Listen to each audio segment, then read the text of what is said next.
बिस्मिल्लाहिर्रहमानिर्रहीम अस्सलाम वालेकुम दोस्तों, मैं गुलजान बलोच। आप देख रहे हैं मेरा यूट्यूब चैनल। दोस्तों आज की इस वीडियो में वीएफडी की तमाम फॉल्ट्स के हवाले से बात करेंगे। जो भी ख़राबी इन्वर्टर के अंदर होगी तो उसके ऊपर डिस्कशन करेंगे। उसका फ़ायदा ये होगा कि अगर आप वीएफडी की काम कर रहे हैं, कहीं पर भी आप इलेक्ट्रिशियन हैं या ये अभी आहिस्ता आहिस्ता सोलर के काम की तरफ आ रहे हैं, वीएफडी की सेटिंग की तरफ आ रहे हैं, या आप कोई ऐसे पहले से काम सीखे हुए हैं, यानी कि बिजली वाली कोई बिजली का जो वापडा का काम है वो अलग होता है, ज़ाहिर बात है। उसमें यूपीएस वगैरह और जो हाइब्रिड किस्म के जो इन्वर्टर्स होते हैं ना, उसका अलग होता है। वीएफडी की ये ऑपरेटिंग सिस्टम जो है ना वो अलग होता है। तो आज इस वीडियो में हम बात करेंगे कि भाई अगर कोई भी शिकायत आपके सामने आता है तो कोशिश करेंगे तमाम के तमाम जो वीएफडी के मुमकिन तौर पर वीएफडी के ऊपर आने वाले शिकायत हैं तो उसको आपको समझाएं इस वीडियो के ज़रिए से। तो ये वीडियो इंशाल्लाह आपके लिए इम्पोर्टेंट होगी और इन्फॉर्मेटिव होगी, तो आपके लिए अहम होगी। तो उसके लिए वीडियो को लाइक और चैनल को ज़रूर सब्सक्राइब करें ताकि मज़ीद हम जो वीडियोज़ अपलोड करें तो नोटिफिकेशन आप तक पहुँच सके। तो बिना टाइम वेस्ट किए हुए चलते हैं अपने वीडियो की तरफ। यहाँ पे आप देख सकते हैं 50 हर्ट्ज़ पे बिलिंग करता रहता है। यहाँ पे इनपुट आउटपुट जो वायरिंग है ना, आपने इसके ऊपर सही से करनी है। सबसे पहले आपने जो है ना इनपुट जो वायरिंग आपने करना है वो इस तरीके से, ये देखें 3 तारें यहाँ पे एक साथ जा रही हैं अंदर। ये 3 प्लस के तार हैं, यानी कि 3 सीरीज़ है मेरे पास, 16-16 की 48 प्लेटें हैं।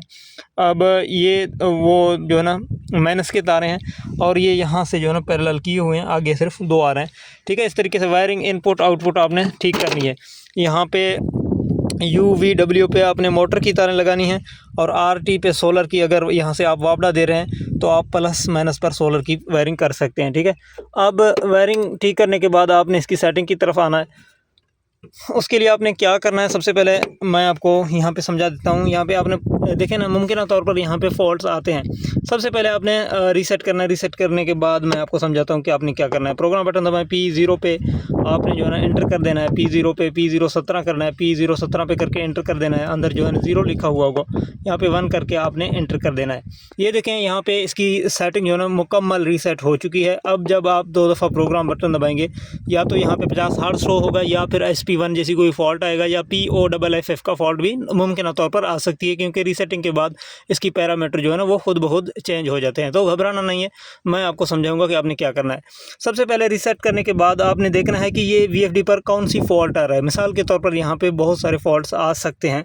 अब जो आपका यहाँ पे किसी ने शिकायत की हुई है कि अंडर वोल्टेज का फॉल्ट आ रहा है, यानी कि UU का, तो फिर आपने कौन सी सेटिंग करनी है। और इसके अलावा SP0 या SP1, या इसके अलावा OC1 OC3 OC2 या OU1 OU3 OU2, तो इस तरीके से बहुत सारे फॉल्ट्स हो सकते हैं। नंबर एक एक करके आपके सामने मैं रखूँगा ताकि आप जहन नशीन कर लें कि कौन सी फॉल्ट पे कौन सा सेटिंग करना है। सबसे पहले बात करते हैं अंडर वोल्टेज का। अगर फॉल्ट आ रहा है, यानी कि UU का फॉल्ट आ रहा है, तो वो आप किस तरह ठीक करेंगे। सबसे पहले प्रोग्राम बटन दबाएँ। प्रोग्राम बटन दबाने के बाद आपने PB पे आना है। PB पे आने के बाद इस तरीके से डेटा एंटर कर देना है और PB05 की सेटिंग में आना है। यहाँ पे आप देखेंगे कि 00 होगा, यहाँ पे आपने 50 सेट कर देना है और डेटा एंटर कर देना है। अब यहाँ पर अगर पहले से ऑलरेडी आपको 50 मिल रहा है तो फिर आपने PB04 की सेटिंग में आना है। यहाँ से आपने 10% ज़्यादा करके इस तरीके से एंटर कर देना है। ये दोनों तरीके होते हैं अंडर वोल्टेज फॉल्ट को ख़त्म करने के लिए। ठीक है, तो इंशाल्लाह अंडर वोल्टेज का फॉल्ट नहीं आएगा। बाई चांस अगर फिर भी आ जाए तो PB04 को मज़ीद बढ़ा दें, 5% मज़ीद यहाँ पे आप बढ़ा के जो है एंटर करेंगे तो इंशाल्लाह अंडर वोल्टेज का फॉल्ट नहीं आएगा। मेन चीज़ तो मैंने आपको बता दिया कि PB05 का सेटिंग अगर 00 है तो अंडर वोल्टेज को की फॉल्ट को कोई भी नहीं रोक सकता। ठीक है ना, ये आपने 50 हर्ट्ज़ पे लाजमी रख देना है। इसके अलावा और PB04 की सेटिंग आपने अपने जो है ना वोल्टेज के मुताबिक इस तरीके से थोड़ा थोड़ा बढ़ा के जो है रखना है, तो अंडर वोल्टेज का फॉल्ट UU का नहीं आएगा। अब उसके बाद इसको आप डायरेक्ट रन कर सकते हैं। अब इसमें एक चीज़ और हो सकती है कि अगर रीसेट आपने किया हुआ है तो इसमें अगर वोल्टेज ज़्यादा होगी तो आपका इन्वर्टर जो है ना स्टॉपिंग में प्रॉब्लम करेगा। तो उसके बाद आपने PB07 की सेटिंग में आपने यहाँ पे 150 कर देना है, डेटा एंटर कर देना है। अच्छा, इसके अलावा अब यहाँ पे UU का फॉल्ट तो इस तरीके से हल हो जाएगा।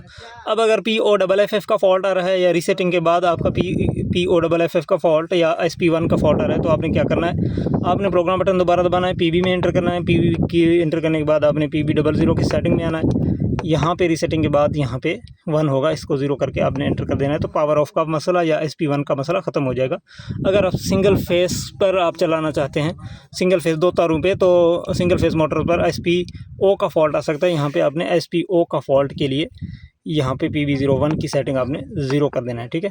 3 फेस के लिए यहाँ पे आप 0 नहीं कर सकते। इसके अलावा आप बाकी जो OC1 का फॉल्ट का अगर किसी कोई शिकायत कर रहा है, या OC1 से पहले OL1 फॉल्ट के हवाले से बात करते हैं। OL1 का फॉल्ट का अगर कोई शिकायत कर रहा है तो प्रोग्राम बटन दबाएं, P2 में आ जाए। P2 में मोटर पैरामीटरिंग होती है, तो यहाँ पे आपने P201 की सेटिंग में वैल्यू को बढ़ा देना है। अब कितना बढ़ाएंगे आपने हिसाब करना है कि आपका मोटर कितने किलोवाट का है, तो मोटर के किलोवाट प्रॉपर आपने सेट करने, तो OL1 का फॉल्ट नहीं आएगा। अगर आपको पता नहीं है कि मोटर के कितने किलोवाट हैं, तो यहाँ पे आपने 4 किलोवाट मज़ीद बढ़ाना है। जैसा कि 15 है तो यहाँ पे आपने 19 पे लेके आना है और डेटा एंटर कर देना है, ठीक है। इस तरीके से OL1 का फॉल्ट नहीं आएगा। अब अगर OL2 का फॉल्ट आ रहा है, तो OL2 का फॉल्ट ज़रा मुश्किल है, क्योंकि आपका इन्वर्टर जो है ना ओवरलोड हो रहा है, लोड उठा नहीं पा रहा, आपका मोटर जो है ना भारी है।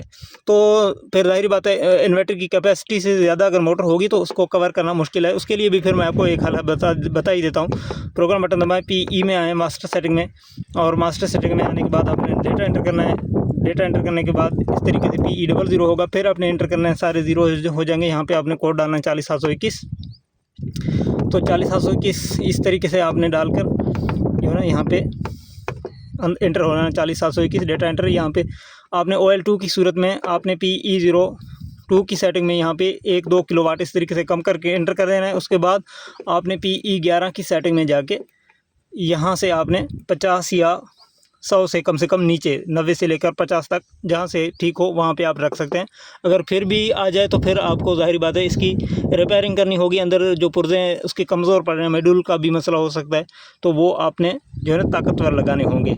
और चांसेस यहाँ पे ये हैं कि ये जो मैंने आपको ये सेटिंग बता दिया, तो इससे OL2 का फॉल्ट भी ख़त्म हो जाएगा। अब बात करते हैं मेन जो रिस्की और ख़तरनाक फॉल्ट्स होते हैं OC1 OC3 जैसे, तो उसको आप किस तरह ठीक करेंगे। यानी कि आपके पास शिकायत आई है OC1 OC3 या OC2 जैसे कोई फॉल्ट का, तो सबसे पहले OC1 का बात करते हैं। OC1 की जो मसला है, आपने यहाँ पे रन करना है और केबल उतारना है। केबल उतारने के बाद जो आप रन करेंगे, अगर पूरा 50 पे जाता है तो कम से कम ये कन्फर्म हो जाएगा कि आपका VFD ठीक है।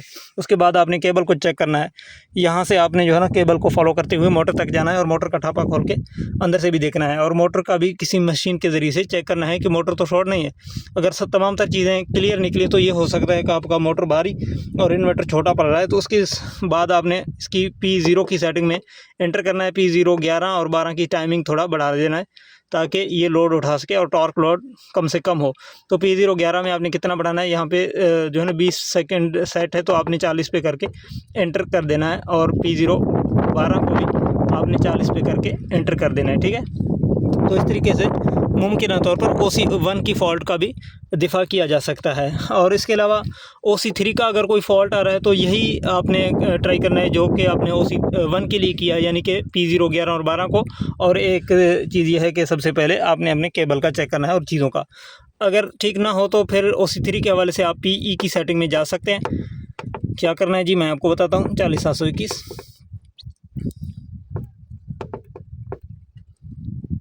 डेटा एंटर, और यहाँ से फिर यहाँ पे OL2 के लिए जो PE02 में मैंने आपको बताया 1-2 किलोवाट कम करना है, लेकिन OC3 की फॉल्ट की सूरत में आप 1 किलोवाट बढ़ा सकते हैं और ज़्यादा से ज़्यादा नहीं कर सकते। यानी कि यहाँ पे अगर 6 है तो 7 कर सकते हैं, और 15-18 की इन्वर्टर को आप 8 से ज़्यादा नहीं लेके जा सकते, ठीक है। ये चीज़ याद रखें लिमिटेशन, क्योंकि PE की ऐसे सेटिंग्स हैं कि इन्वर्टर को उड़ा के रख देंगी, ठीक है ना। उसके लिए आपने ख्याल से और ध्यान से काम करना है। PE02 की सेटिंग हमेशा आपने एहतियात से चेंज करना है। इसको बढ़ाना हरगिज़ नहीं है, कम करेंगे तो इतना ज़्यादा डैमेज नहीं होगा, ठीक है ना। कम करने से भी ये नुकसान हो सकता है, लेकिन आपने हाई नहीं करना। मैं यहाँ पे जो आपको बता रहा हूँ एहतियातन, तो यहाँ पे आप OC3 की सूरत में 1 किलोवाट ऊपर कर सकते हैं, और बाद में आप PE11 की सेटिंग उसी तरीके से कम कर सकते हैं। PE11 को कम करने में इतना दिक्कत नहीं है। आखिर लिमिट है 50, जैसा कि मेरा आखिर लिमिट पे रखा हुआ है, नहीं तो ये ओवरलोड OL2 का फॉल्ट दे रहा है। तो OC3 के लिए और OC3 के लिए मैंने आपको बताया कि क्या करना है। OC2 के लिए फिर आपने टाइमिंग चेंज करना है, P0 11 और 12 की। असल में आपको 12 की टाइम जो है ना मोटर बंद होने का ज़्यादा करना है ताकि ट्रिप ना हो, OC2 ना दे। और अगर यहाँ पे इसको ज़्यादा करेंगे और P011 कम होगा तो इसमें बराबर नहीं होगा तो मसला हो सकता है, लेकिन हमेशा इसको आप बराबर रखें। तो फिर यानी कि इसको भी 40 करें और P012 को भी 40 पे कर दें तो OC2 का फॉल्ट और OU2 का फॉल्ट ख़त्म हो जाएगा। अब यहाँ पे इंपॉर्टेंट एक फॉल्ट है OU3 का, OU1, OU3, OU2 को मैंने आपको समझा दिया कि P011 और 12 को बढ़ाने से OU2 ख़त्म हो जाएगा। OC2 OU2 दोनों P011 और 12 को बढ़ाने से ख़त्म होती हैं। और इसके अलावा अब OU3 OU1 वो आप PE की मास्टर सेटिंग में जाके ख़त्म करेंगे। PE में एंटर, फिर एंटर कोड 40721।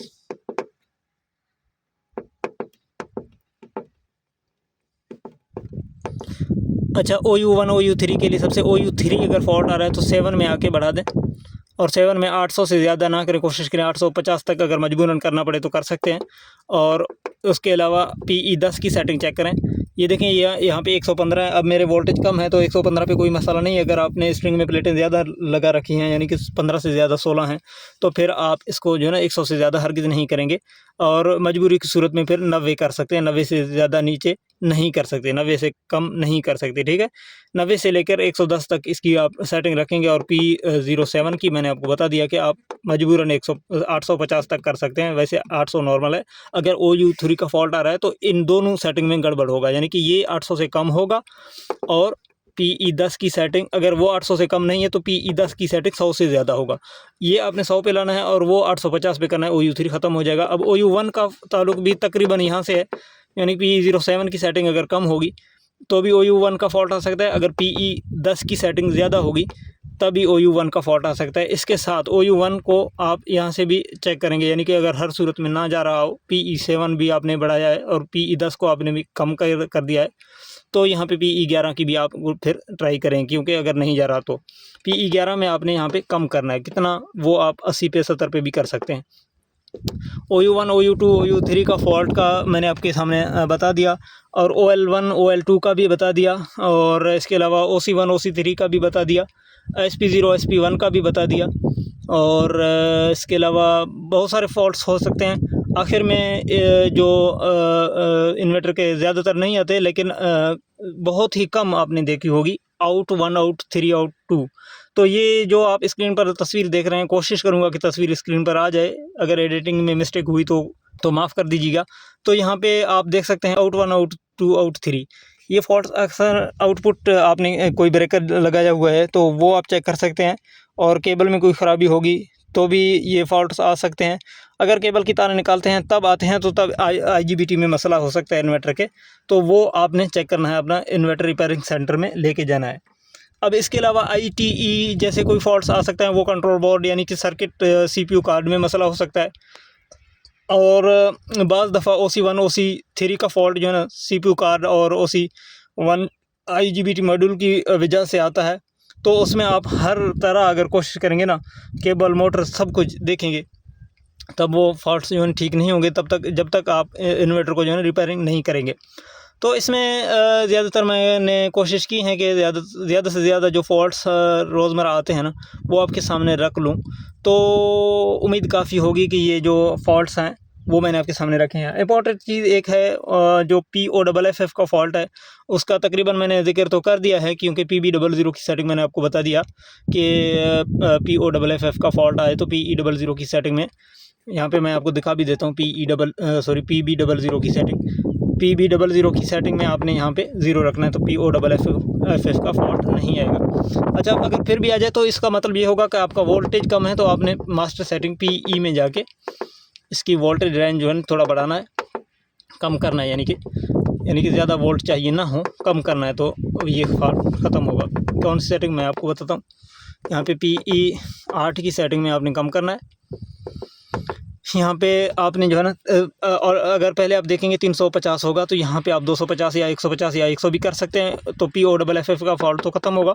अगर 350 से नीचे आपका वोल्टेज आ रहे हैं तो PE04 की सेटिंग आपने लाजमी चेक करना है, क्योंकि यहाँ पे आपने 100 से 50 वोल्ट का कम से कम आपने लाजमी गैप रखना है, क्योंकि फिर अगर वहाँ से आप POFF का फॉल्ट तो ख़त्म करेंगे, अगर PE04 की सेटिंग आपकी ज़्यादा होगी और इनपुट वोल्टेज आपके कम होंगे तो फिर 0 का फॉल्ट आएगा, यानी कि मोटर आपका रन नहीं करेगा। तो उसके लिए आपने यहाँ से PE04 को 380 से कम करके 320 या 300 जितना भी गुंजाइश हो आप कम करें, और उसके बाद PE10 की सेटिंग को भी आप बढ़ाएंगे ताकि आपकी वोल्टेज जो है ना थोड़ा ज़्यादा हो जाए। PE10 असल में आपके इनपुट वोल्टेज को इंक्रीज़ करता है, ये बात याद रखें। यानी कि यहाँ पे अगर 115 है तो वोल्टेज ज़्यादा है, अगर 100 मैं करूँगा तो ये वोल्टेज कम हो जाएंगे। यानी कि ये परसेंटेज के हिसाब से 10% मैं बूस्ट देता हूँ तो 600 वाले वोल्ट पर 60 वोल्टेज का इजाफा हो जाएगा, ठीक है ना। पहले 600 वोल्ट आ रहे हैं तो 10% बूस्ट पे यहाँ पे अगर लगा लूँ तो यहाँ पे 660 बन जाएगा। इस तरीके से यहाँ पे आपने थोड़ी बहुत बूस्ट कम वोल्टेज पे दे देना है, तो आपका मसला हल होगा।